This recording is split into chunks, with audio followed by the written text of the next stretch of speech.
Hello mga beshi! Welcome to our vlog! Dahil nagkasabay-sabay naman kami ngayon na mag-day off, pumunta muna kami dito para tumikim ng churros sa isa sa pinakasikat dito sa Madrid. Ayan o, ang daming ang pila kaya kailangan natin pumila para makatikim nito.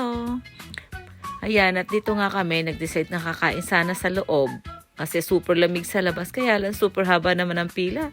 Kaya nag-decide na lang kaming i-take out namin. Tapos habang naglalakad-lakad, doon na lang kami kakain. Kaya samahan nyo kami mga beshi!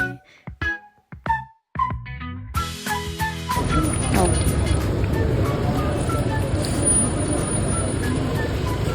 Masarap yan, masarap yung pagkakakulate yan. Hindi katulad ng mga bibili natin sa mga katulad na may harap dati, Alcampo. No, iba naman syempre yun, quality to eh. Sarap eh. Pinsa ng panin. Dito tayo sa Malabo. Mas magandang lightning dito.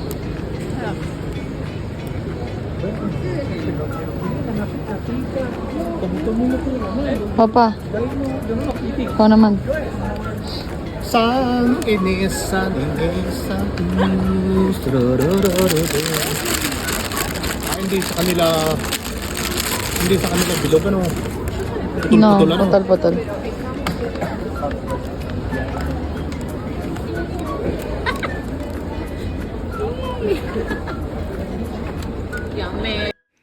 At sa kakalakad namin mga beshi, nakarating kami dito sa Plaza Mayor. Ayan o. Kala namin may ano pa, mga tindahan ng pang Christmas, ganon. Pero wala na pala kasi nga, January na.